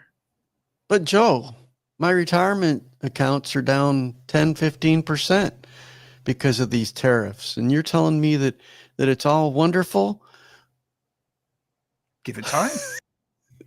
That's the problem. There's two problems here that you don't hear from the market is always time. Lamestream media. Yeah, the market is emotional. And that's one thing. But the thing is, first of all, these tariffs can also be a negotiation tool. And there's one thing that Trump is, if he's anything, and that is a master negotiator. And you're going to find a lot of these countries are going to make concessions, and there's going to be adjustments to these tariffs and so on and so forth. They already have. Yes, and it's already started. Like Taiwan's already, committed to, building some chip plants here in the United States and things like that. But the bigger point, and I don't even hear Trump talking. He kind of skimmed over it in his speech, but he didn't really, bring this home, is we need that industrial base back in the United States for national security. Yes, because we do. If we had a World War II right now, we would lose. We can't make our weapon. Yeah, we can't make our weapons. Because we can't do what we did in World War II, where we spun up and we replaced all the ships from Pearl Harbor in, lickety split time, and planes and bombs and everything. We were producing all this stuff in support of the war effort. We can't do that now because we don't have the industrial base to support that. So this is a national security thing. But the fear I have, and this goes back to what I said earlier, is, these tariffs are great and everything. And a lot of the companies are kind of, do we move our manufacturing to the United States or not? And, a lot of the media is right. They're saying, well, if a company decides today to build a manufacturing plant in the United States, it's 3 to 5 years before it's operational. Well, Trump won't be here in 3 to 5 years. Right, but it's immediate that the construction companies go to work. Well, that's true. But what I'm saying is that capacity won't be here. Yep. But the problem is these companies have to look at it and say, okay, well, what happens when Trump's out of office? What happens to all these tariffs? If they go back to the old way, then I've just put all this money into this manufacturing plant and I'm going to lose my butt because I did this. And then if these tariffs, then, I was better off just leaving it where it's at. And these are the kind of things that's going on right now. And so we need some way of knowing that in the future that the next administration or whatever, at least for, 10 or 12 years, are going to support these efforts so that, it's a smooth way. That has to be codified into law. Yeah. And see those are the things that need to be happening, because that way these things would be good for our overall society in the long term. Yes, there may be some pain in the short term. You may see some increase in prices. There may even be, there may even be a recession, and things like that. But those are short-term things. People they focus on those things. That's why the market's going crazy right now, because the market only looks at right now, this very minute, because you've got all these short-term traders. So you just made my case. More circuses. Yes, that's my fear in this, is that until it's codified, it's just a circus. That when he's out of office, all this can be undone just like that, and we're right back to where we were, and maybe even worse off. Because what does the scripture say about when you clean out all the demons from your house and everything, and you get it all clean and everything's wonderful? If there's no conversion, they come back with 7 more. Yeah, that's my fear in this thing. In Trump's, and I know you probably see it worse than I do, but stay on the screen. In Trump's first term, he chose not to use the National Guard to put down the insurrection, and it was an insurrection. Right. Those people were calling for the overthrow of the country, and they were using violence. People were dying. That's an insurrection, and it was we now know it was coordinated by NGOs that are funded by the government through the deep state apparatus. So that's a war. I've already explained it. That's an asymmetrical warfare. That's guerrilla warfare. It's an insurrection. Trump didn't do anything with it. We have it again now. He's still not acting against it. And now it's being supported by the judiciary. The judiciary is rogue right now. They are clearly going against precedent and the word and spirit of the Constitution. Yeah, it's but if he surrenders his authority to the courts, in Supreme Court, he can appeal all he wants to the Supreme Court. If they don't take a single one of those appeals, he has politically painted himself into a corner where he has to surrender, because if he doesn't, then the people will see him as the problem. See him as a tyrant. Yeah, he can't wait any longer. But he's got to move now. No move. Yes, he's got to move now, and he's got to take that. Yes. And he's got to do it the way Reagan did. He's got to explain this to the American people directly. And that's what needs to happen. That's why I say, with these tariffs and stuff, he kind of hinted at the national security portion of that. He talked a little bit, but I mean, it was like one or two little sentences out of a, hour-long speech. That should have been one of the primary things that he was talking about. This is to, ensure our national security going forward. If he would have put that forward as one of the primary objectives with these tariffs, that would have made the markets happier. Yes, it would have made the markets happier. In the lamestream media would have a harder time to spin this stuff when you're talking that. But so for me, but we're the idea that Trump is part of a QAnon op, it is consistent, it is coherent, and it is reasonable. It should not be dismissed because it's having an effect. MAGA is all for what he's doing. And look what he's done to the Republican Party. You're not the Republican Party of a couple generations ago. You are now JFK Democrats. You are. Coming on the board from Deltros, what would a tariff law look like? You just put into law that reciprocal tariffs. If a country charges us X amount on imports, we will charge them the same amount on a correspondingly valuable import to that country. I'll give you a case in point. I actually have firsthand experience with this. Last week, I shipped an order to one of my customers, and it was for $5. It was a $5 item. Cost him $17 to get it shipped to Canada for $5. Yeah. What do you think the taxes on that $5 item were? Right. $9.41. Yeah. $9.41 on a plastic model. Right. Canada, I don't want to hear it. You've been doing that to my customers for years. Yeah, you've lost most of your international business because of this and shipping issues. And taxes. Yes, I have. Yes. I can't ship. That's what anything. A tariff is, by the way, folks. It's a tax. Yes. I can't ship anything to Europe. If it costs more than $20, I've had customers have to pay as much as $150 to get a $60 order. Yeah. That was the taxes. That wasn't the order. Right. Yeah. It's nuts. And then I've had the same customers giving me a hard time on Facebook. Yeah, but you people don't have free healthcare. I'm like, neither do you. Yeah, you're the one telling me you want me to mark this as a gift valued at $1 so you don't have to pay the taxes. But then on Facebook, you want to berate my country because we don't have free healthcare. Neither do you, you moron. Here you are asking me to try and help you break your own laws. Ugh. And that's going to lead me to the next problem I have. And that's one thing too about Deltros was talking about tariff laws. They don't all necessarily have to be tariff laws, but they're, and they have done some of this stuff. But the problem is with the government, there's a waiver for everything because there's been laws saying you have to buy American because of this and that and all that. But it's also complex because a lot of products are. You can't build a stealth fighter with American only products. Right. And like a car, show me a car that's American made. There is none. No, because American they've all got foreign parts. At least they may be assembled in America, or they may have some American parts. But so that's some of the things we can do. Okay, I'll go away. No, you hang on if you want. Men in Black: How the Supreme Court is Destroying America. Mark Levin. How Alexander Hamilton Screwed Up America. Brian McClanahan. Okay.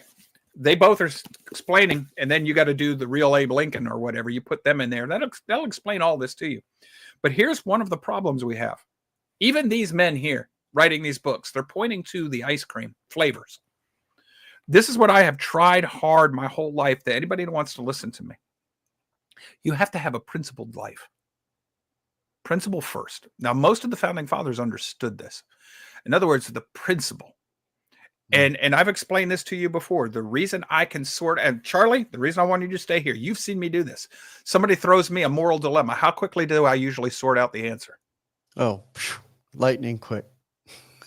Folks, it's easy. If you have principles, dedicated, worked out principles, then when the specifics of an issue are thrown at you, you just use your principle to evaluate the issue without emotion. Boom, answer. According to your set out principles. Yeah. That's in other words, okay, I've got ice cream. So when you throw something different at me, we're just dealing with flavors. Okay. Right. Or you Yeah. throw a dessert at me, I can decide whether or not it's ice cream real quick. The idea is once you have a set of principles, when you are virtuous, and this is what John Adams was saying, unless you are a moral and virtuous people, you won't have a set of principles. And this is why progressives seem to be all over the place. They don't have any principles. None. And that's my major problem with Trump is I don't think he is ideologically based. Exactly. He doesn't have that foundation of he has an principles agenda. under him. And he defines his agenda he uses as win. ethics rather than morality. Yes. And he doesn't have principles. He's not ideological. His goal, his agenda is Trump, win the deal, America, in that order. And Yes. he will redefine what winning the deal and taking care of America is, so long as it makes sure Trump looks good. This is what narcissists do. Yeah, that's a good way of looking at it. And that's what worries me about all of this. Now, case in point, we were talking about tariffs, talking about the courts. I got some other stories I want to show you real quick. But first, Charlie, I saw a story in a military blog page. They're starting to think that Putin is going to challenge Trump. And what he's going to actually do is he's trying to break up NATO and get America to step out of NATO. So what he might do is pick a small NATO country to see just how strong NATO's resolve is. That would be dangerous. Yeah. Very dangerous. Yes. Now, let's say he does that. And let's say it comes to nothing.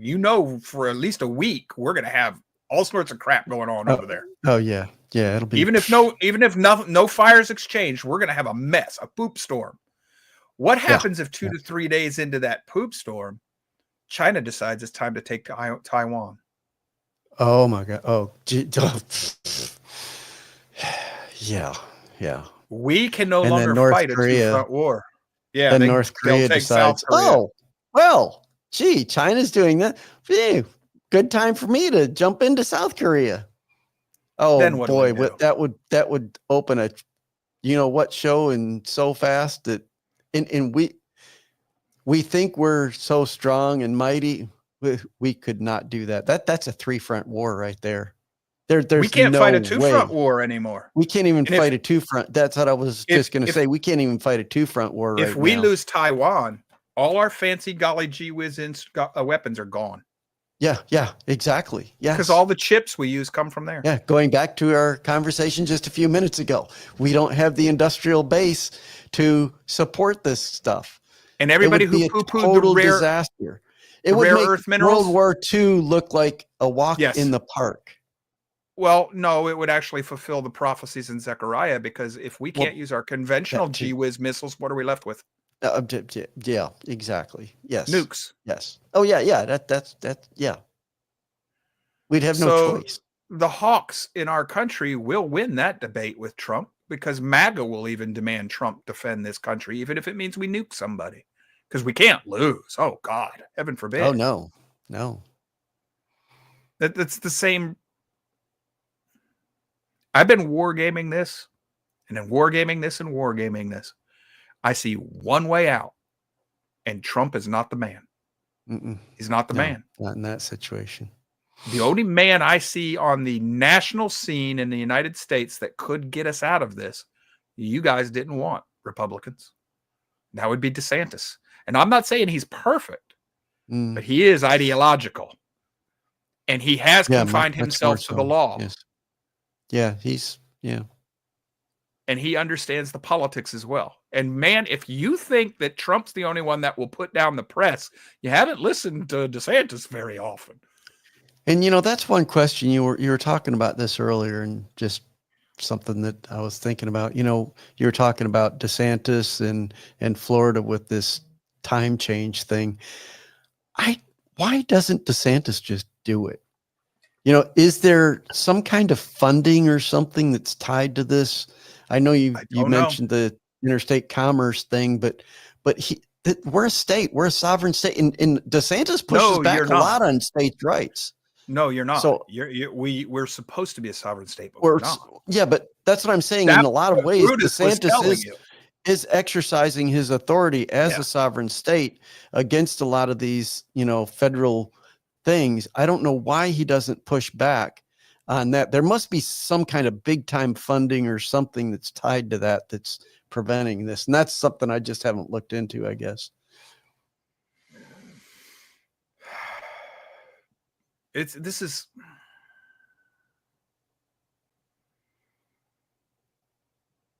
Folks, we're in trouble. We're just in trouble. One of the things Steve Dace pointed out in one of his shows this past week, is he was, as in last 5 or 6 days that he's done a show, he was pointing out that everything that's been shoved down our throats, culturally, legally, whatever, wasn't done at the ballot box. Roe v. Wade was the Supreme Court. Kicking God out of the public square was the Supreme Court. The expansion of welfare and affirmative action, that's the Supreme Court. The undermining of the Constitution. Brutus was right. The Anti-Federalists were right. The Constitution has been gutted. And it's all the Supreme Court. And that's why you're seeing stories like this one. This one's from The Blaze. Trump's enemies don't campaign. They legislate from the bench. And that's simple. Democrats can't win their agenda. So they have to legislate from the bench. You get this story. Attorney Mike Davis, D.C. federal judge, sent $2 million to Hamas. Hamas is a terrorist organization. That's treason, folks, right there. That's treason. And this judge, a Canadian-born Muslim, who's a D.C. federal judge. Why does that judge have dual loyalties? And if you're a Muslim, you shouldn't be in any position of authority in the American government, because for the same reason that the Americans, the founding fathers, didn't want Catholics, because your allegiance was supposed to be to the Pope first if you're a Catholic. But now Catholics will argue that that's not Romans 13. So at least within Catholicism, there's an argument. There's no argument with Islam. You're supposed to be loyal to Muhammad's commands, period. End of story. Then you have this story. Federal judge orders Trump administration to resume funding of left-wing immigration groups, including her former employer. That judge should have recused herself. She doesn't belong in that case. That's according to the American Bar Association. You have this story. Liberal judge blocks removal of TPS from Venezuela, and it sure looks like he blatantly violated the law. He did. Read the story. He broke the law. The judge broke the law. Nobody's stopping these people. Chief Justice Roberts' secret friendship with Trump prosecutor ally Norm Eisen is exposed. This man here shouldn't be on the Supreme Court. He's not under good behavior. And quite possibly, he's crooked. Lack of standing. Federal court in Georgia rules that the voters have a right to cast a vote, but you have no right to ensure it is accurately counted. I don't care who you vote for, just as long as I count the votes. That's a communist ruling. You have no right to make sure it's accurately counted. I thought the left says that's disenfranchisement. This is an attempt to shut down investigation into Dominion. That's what that is. Police watch and do nothing as masked Antifa vandals violently attack TPUSA students and staff at UC Davis. Remember, the Supreme Court ruled the police have no duty to protect you or your property. All they got to do is step in and chalk your body lines, collect evidence, and go get the bad guys. That's all they have to do. They don't have to protect you. That's a violation of the spirit of this country's laws. If I am going to cede my first natural right of self-defense, my primary natural right is self-defense. If I'm going to give that to the state now has a duty to protect me. If it doesn't, that right of self-defense falls back to me.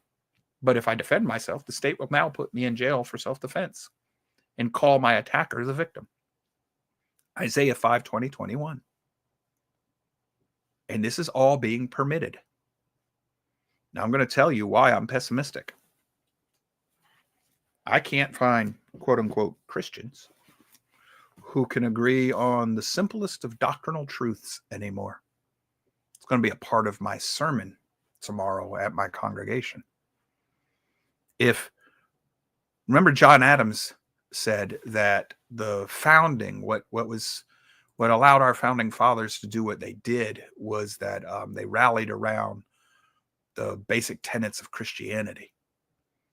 And that's how this nation was founded. And that's what allowed them to win. As John Adams or John Quincy Adams.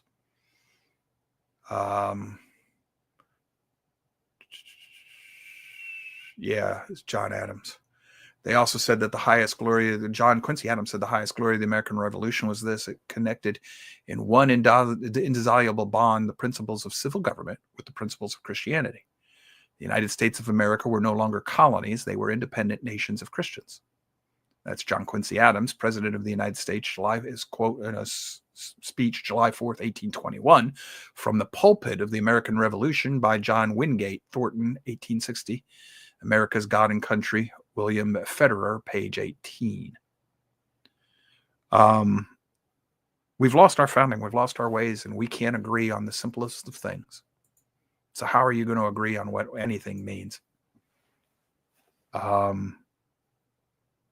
We don't even know what the definition of is anymore. We got courts who say that the president can't be the president unless the courts give him permission to be the president. I'm not very optimistic for the future.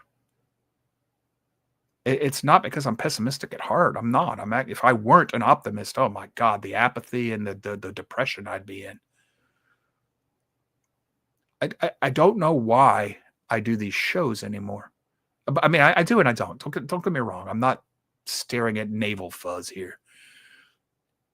You're here for whatever reason you're here.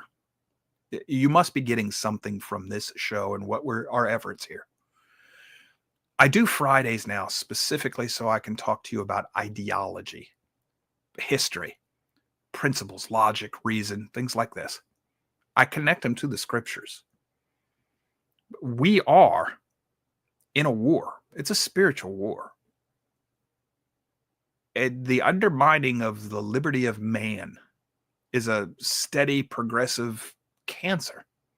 And every time man has been stood upright and given the opportunity to govern himself, whether it was in the time of judges when they elected a king, Samuel, because they didn't want God to be their king anymore. It had to be like the other nations. That didn't work. Yahweh told them it wasn't going to work.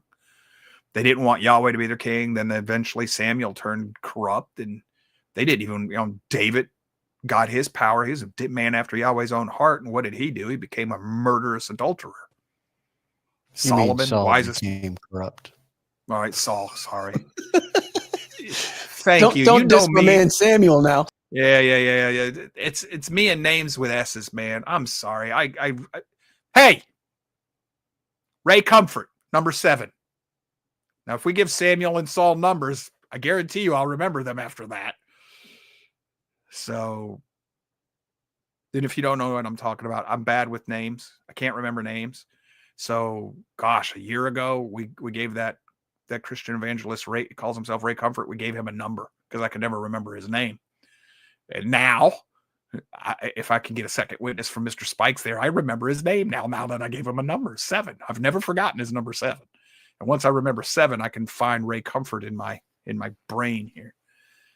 But the point of the matter is that when you have ultimate power and no accountability, you're going to become corrupt, just like Brutus said that the courts would become.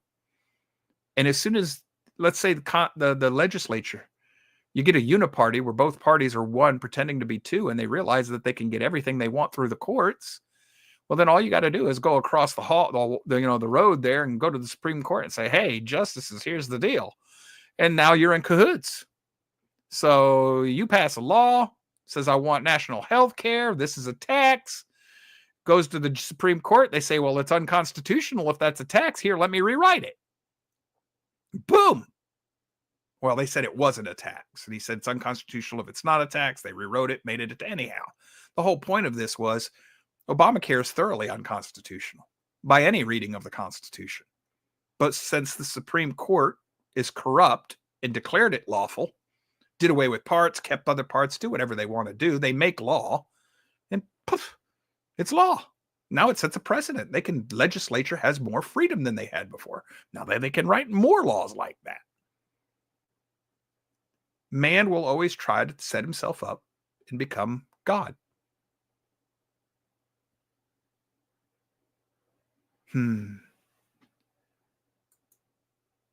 Charlie, remember what I was telling you before the show? John Quest just said this show and a few others clarify why I prepare daily, spiritually and physically. Mr. Quest, that's the Holy Spirit talking to me right now. Your comment. Because I had just told Charlie that that's essentially the core of my sermon tomorrow. Getting ready to go to war spiritually. Preparing the people to get ready to go to war. Don't you love it when that happens, Charlie? Yeah. And there's no proof of the Holy Spirit. It's just coincidence. No. When coincidence happens this way once, twice, when it happens 3 times, that's a pattern. That's a trend. When it happens dozens of times in the same exact way, that's called proof. Gravity worked once, worked twice. Wow, 2 coincidences. Wait, what do you know? Gravity works every time we try it. Oh, that's a law of nature now. All right, man, I'm talked out. Charlie, you got anything you want to throw at us today? Anybody got any questions? Did I translate Brutus okay for everyone? Yeah. He's pretty easy to translate though, because he's like you said, he's pretty tight in his arguments. And oh my gosh, yeah, he's using sound logic. Everything he put in his letters is just there. It is. Yep. So I've got there's 4 of them: Brutus 11, 12, 14, 15. I went through them, bled yellow on all of them. You go through it, you'll find that Brutus uses examples from history to make his point. And he's talking on human. Yes, he's very good at this. Notice how he answers the Federalists' dismissals. When you go read his letters, he deals with it in specifics. When we read Hamilton, Hamilton was just begging the question. There are people who object, saying the Supreme Court will be unaccountable. Hand waving, flagging, a little bit of, look, a little song and dance. Now that I've dealt with that, wait a minute, you didn't even address it, hammer knocker. What do you mean dealt with it? Well, I just did. I explained it, and only irrational men would think I didn't. That's another fallacy, dude. Now you're using loaded language. That's how Hamilton was talking, because he was practicing to deceive. So, and when I run into Hamilton was a progressive. No logic in him. He's a liar. He was a glory seeker. And that's why he was made into a hero in a play. And the play is being cited by a Supreme Court justice. Or no, it wasn't. It was a federal court, lower court justice, but still. Folks, we live in a time where even the justices are corrupt. If nothing else, even in their thinking, just in their thinking. They no longer uphold the law. The rule of law is dead. If President Trump does not bring this case to the American people, explain what is happening and how it meets the definition of subversion, sedition, and an insurrection. If he will not do this, and then invoke his power, his authority under the Constitution to declare this an insurrection and put it down. If he insists on appealing to a court that is already showing it has no intention of siding with him, Supreme Court justices that should be recusing themselves. There are only 2, maybe 3 Supreme Court justices that can hear any of these cases now. Thomas, Alito, and maybe Gorsuch. Maybe. If he doesn't do this, we're lost. And I do mean we are lost. Comment on the board from Barbara Stratton. is my opinion that the judicial overreach is an extension of the fact that we, the people, have shirked our responsibility to regulate government because we prefer to stay home to be entertained or at least unencumbered by any responsibility to observe and interact with government. Elected officials have seized this failure to establish their supremacy, and judges have perfected this godhead status from local to the supreme. I could write you books on judicial corruption because of the usurped power. You are correct, in my opinion, Miss Stratton, but I don't think that's opinion. I think that's fact. That's exactly what, if you read Brutus's 4 letters that are in your homework, that's exactly what he told us would happen. Word for word. When somebody tells you it's going to happen, the judges have opportunity to read it, and they do it anyway.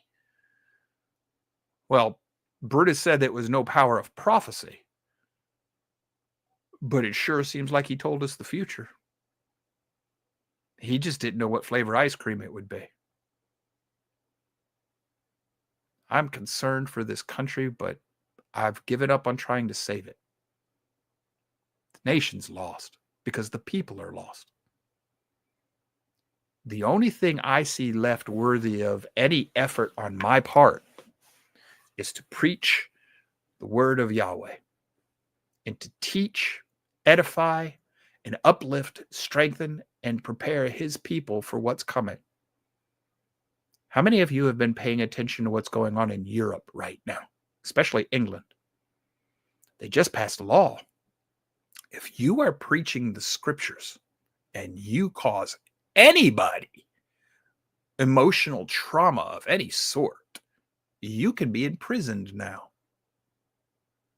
Well, I'm pretty sure that means that they're going to shut up every Christian in UK, because all I have to do is have one Muslim walk into any church that's actually trying to preach the word of God and claim to be upset by it, and the whole church can go to jail.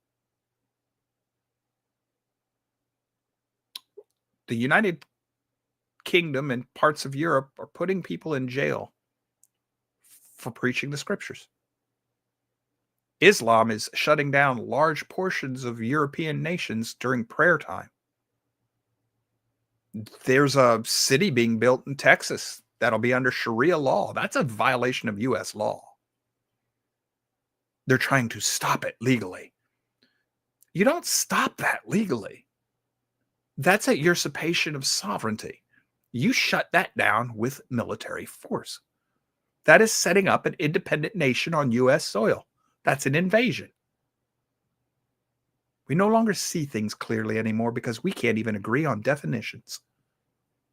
If you can't agree on something as simple as a definition, you are lost. You can't even communicate with each other. And I don't mean lost in the scriptural sense. I mean you are no longer rational. You are not human. You're an animal, an unreasoning animal, good for nothing but to be led to the slaughter. 2 Peter, not Joe. Yeah, Peter did say that.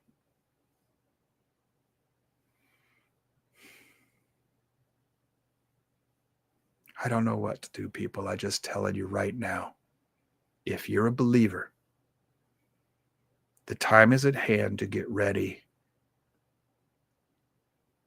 for a persecution, global persecution of Yahweh's people. And it may quickly come to be a time where the only place we are safe is back home in the promised land.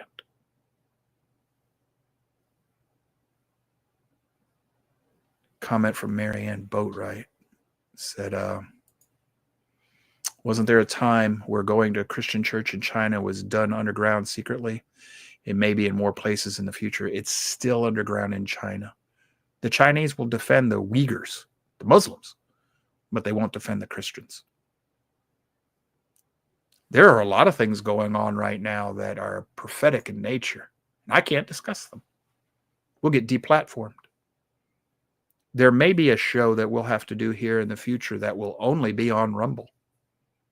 I can't discuss it with you because of the nature of what's going on, the evidence.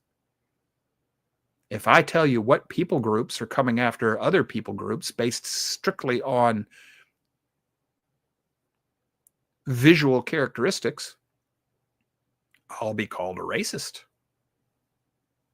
And if I connect some of those people groups that are under attack to ideological ancestry and archaeological and anthropological ancestry, I'll end up taking them all the way back to Samaria in the Northern Kingdom.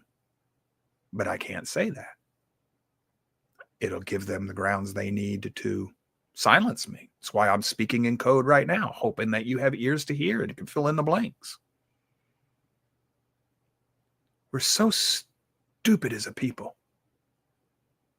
The term anti-Semite, y'all understand how stupid that is? And I mean stupid. We use it as anti-Jew. It's a euphemism. Jews aren't necessarily Semite. Jews are religion as much as a people. It's both. Jew just means house of Judah. Well, you can be a Gentile grafted in, you can convert. And now you're of the house of Judah. It's got nothing to do with ethnicity. It's like saying you're a... Excuse me, I think I got that in time. It's like saying you're a racist because you're anti-Muslim. Islam's a religion. But here's the thing. Okay, I'm an anti-Semite. Do I hate Jews or do I hate Arabs or do I hate Muslims? Do I hate Iranians, Persians, Iraqis, Syrians, Jordanians? What are you talking about, Joe? They're all Semites. Huh? Yeah. Ethnically, they're all the same people. See, we're stupid. We're ignorant, willfully ignorant. Ignorant, being ignorant there's nothing wrong with that. It just means you don't know. When you're willfully ignorant, that's stupidity, because that's a choice. Stupidity, lack of wisdom. It doesn't mean that you're not capable of learning. It means you don't want to. You refuse to. Or worse, you believe that which is not true. And at that point, you cannot be corrected or educated. That's stupidity. It doesn't mean lower IQ. That's not how I'm using. That's actually a moron. And you know, well, that's an insult, Joe. No, it's actually a scientific definition of a certain IQ level, IQ range. That's a range. Moron and imbecile. These are actually technical terms. Stupid. That's a value judgment of your intellectual integrity. And as a people, we've chosen to be stupid. Yes, sir. Yeah, and when you choose to believe something that's not true, you're irrational. And there's no way, you know, I equate it to talking with a drunken sailor when talking to an irrational individual. There's just no way to talk to them and to get them to change their position, because they're under the influence of whatever they're under the influence of. I mean, we could go spiritual on this and say what's behind that, but that's the kind of thing. And I don't know how you deal with that. You can't. 2 Thessalonians 2. What's the Antichrist, Joe? That doesn't fit what you're seeing. My way of, I see it differently because it fits. Anybody who takes the seat of Yahweh, which is the heart of, and by the way, 2 Thessalonians 2, does the non-believer have the Holy Spirit living within them, Charlie? You might have a spark of the Spirit. Yeah, they may have a spark of it there, but they've probably. But I'm not so sure so that much over top of it that. Right. I'm not so much sure that the seat of Yahweh is in their heart. That's a believer. Yeah, that's who takes the seat of Yahweh and says, "I will ascend on high and become like the Most High." Now, why do I read it that way? What was Paul saying just a few lines before that? This will not happen until the great apostasy, the great falling away happens. Mm. Well, you don't follow, non-believers don't fall away from belief. I used to work for the Navy there, John. I was civil service with the Navy, so Charlie may not know many of them, but I know a bunch of them.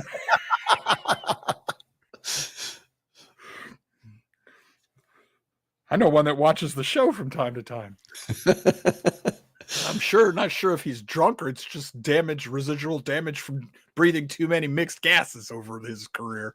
So, oh my. Anyhow. Yeah. Oh wow. Marianne says, I have to say I've enjoyed today's class. Usually Friday's class is a bit much for me. Today kept my attention. Does that mean that I was not teaching to a high enough caliber, or was I being stupid enough to entertain you, or silly enough, or whatever word you want? I'm not sure how to take that. Yeah.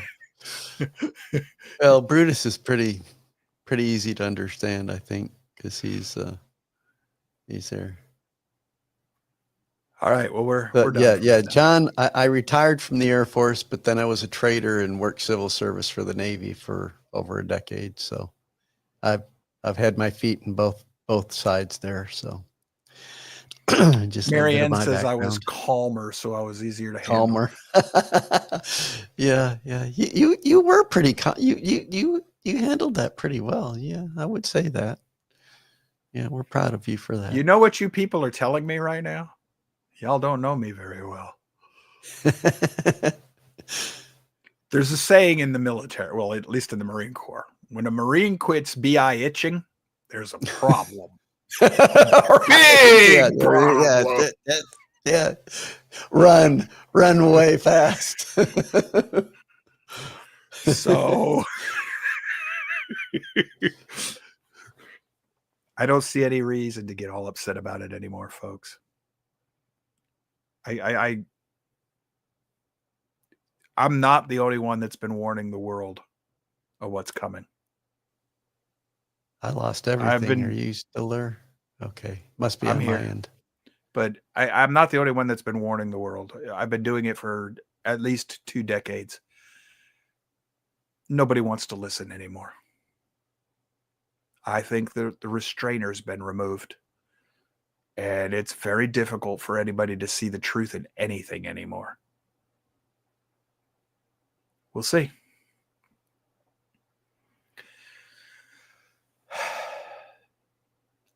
Well, you know what? I thank y'all for being here. I don't see it. I don't know why you're here, but if you think there's value in what we do, we ask that you at least hit the thumbs up and the like buttons, please. It helps the show, helps other people find it. Your comments are greatly appreciated because that helps the show as well.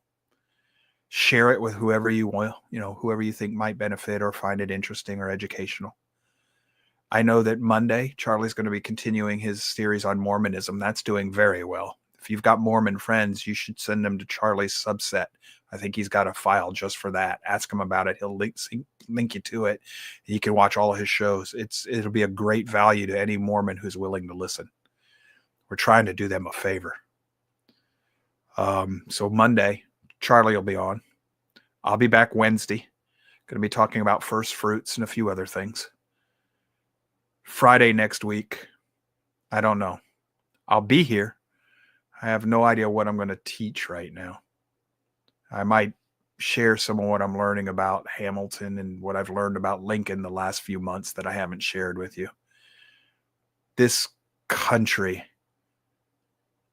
we've been under attack from the beginning. It's a spiritual war. The people are no longer even on the field.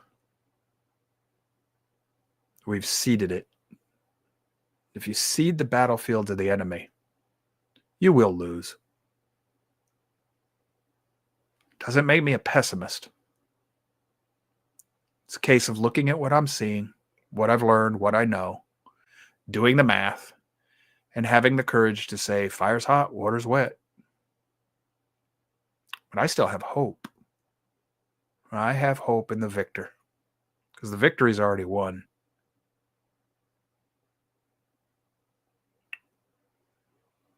I hope you have the same hope from the same source. We thank you. We love you. We appreciate you being here. See you Monday.